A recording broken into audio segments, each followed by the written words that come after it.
Hello friends, তোমাদের অনেকের রিকোয়েস্টের পর আমি আমার মেকআপের একটা লুক তোমাদের সঙ্গে শেয়ার করছি।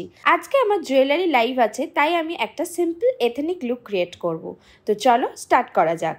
মেকআপ শুরু করার আগে আমি ভালো করে স্কিন কেয়ার করে নেব। ডট অ্যান্ড কি এর জেল ময়শ্চারাইজারটা আমি ফেসে আর নেকে ভালো করে লাগিয়ে নিলাম। তারপর মিনিমিলিস্টের এই সানস্ক্রিনটা লাগিয়ে নেব। এই সানস্ক্রিনটা আমার স্কিনে খুব ভালো করে স্যুট করে।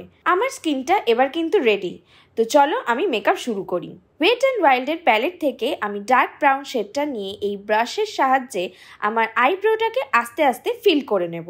আমার আইব্রোটা কিন্তু হালকা, তাই আমি আইব্রোটাকে ভালো করে নেওয়াটাই পছন্দ করি। আইব্রোটা ঠিক করে নিলে আমার লুকসটাই পুরো চেঞ্জ হয়ে যায়। এবার মেবলিনের এই লাইট শেডের কনসিলারটা নিয়ে আমার পুরো আইলিডে লাগিয়ে নেব।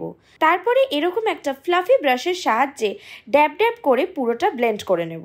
এরপর এনভাইবের কনসিলারটা নিয়ে আমার আইব্রোর ওপর দিয়ে একটা সরু লাইন ড্র করে নেব আর এরকম একটা ফ্ল্যাট ব্রাশ ইউজ করে ভালো করে ব্লেন্ড করে নেব।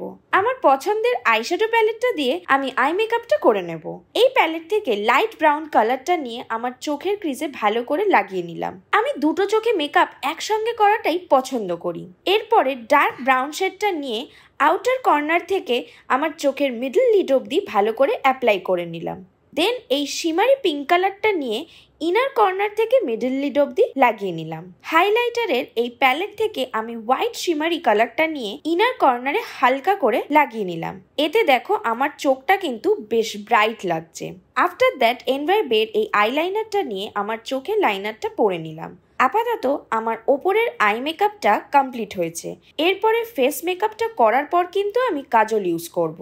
এনভাইবের এই প্রাইমারটা ভালো করে ফার্স্টে লাগিয়ে নিলাম। ইনসাইডের এই কালার কারেক্টটা দিয়ে ডার্ক সার্কেলস আর ফেসের এই ছোট ছোট স্পটগুলোকে ঢেকে দেব। অরেঞ্জ কালার কারেক্টারের সাথে আমি হোয়াইট কালার হালকা একটু নিয়ে চোখের ডার্ক সার্কেলে লাগিয়ে দিলাম। গ্রিন আর ভায়োলেট কালারটা একসঙ্গে নিয়ে ফেসের স্পটগুলোয় ভালো করে অ্যাপ্লাই করে নেব। তারপরে ফ্লাফি ব্রাশটার সাহায্যে হালকা ভাবে ব্লেন্ড করে নেব। আজকে আমি ফাউন্ডেশন লাগাবো না, শুধু কনসিলার দিয়ে আমার বেস মেকআপটা কমপ্লিট করব। তাই এই কনসিলারটা নিয়ে আমার ফেসের কিছু জায়গায় অ্যাপ্লাই করে নিলাম। দেন সেম ফ্লাফি ব্রাশ ইউজ করে আমি ড্যাব ড্যাব করে ব্লেন্ড করে নেব। এরপরে কম্প্যাক্ট পাউডার দিয়ে আমার ফেসটাকে পুরো প্যাক করে নেব। সেম আইশ্যাডো প্যালেট থেকে পিঙ্ক আর পিচ কালারটাকে মিক্স করে আমি আমার ব্লাশার হিসাবে অ্যাপ্লাই করে নেব। আর সেম প্যালেট থেকে লাইট ব্রাউন কালারটা নিয়ে আমি আমার ফেসের কন্টুরিংটাও করে নেব। এবার আমি আই মেকআপে চলে যাব, তাই সুগারের কাজল পেন্সিলটা নিয়ে চোখের তলায় ভালো করে অ্যাপ্লাই করে নিলাম। তারপরে এরকম একটা ফ্ল্যাট ব্রাশের সাহায্যে সেটাকে ভালো করে স্মাচ করে নেব। এবার হাইলাইটারের প্যালেট থেকে সব কালারগুলো মিক্স করে আমার গালে লাগিয়ে নেব। একটা আলাদাই কিন্তু শাইন চলে আসলো আমার ফেসে। আমার মেকআপ কিন্তু অলমোস্ট কমপ্লিট।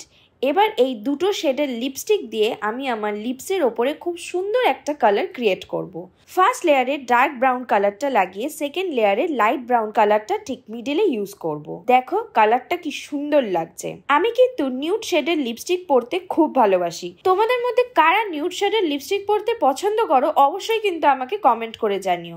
আর তোমাদের ফেভারিট নিউড শেডের লিপস্টিকটা আমার সঙ্গে কমেন্টে শেয়ার করো। এনভাইবের এই মেকআপ ফিক্সারটা ইউজ করে আমি কিন্তু আমার মেকআপের লুকটাকে কমপ্লিট করলাম। আমাকে কেমন লাগছে তোমরা অবশ্যই আমাকে কমেন্ট করে জানিও। আর ভিডিওটা ভালো লাগলে লাইক, শেয়ার আর কমেন্ট করে দিও।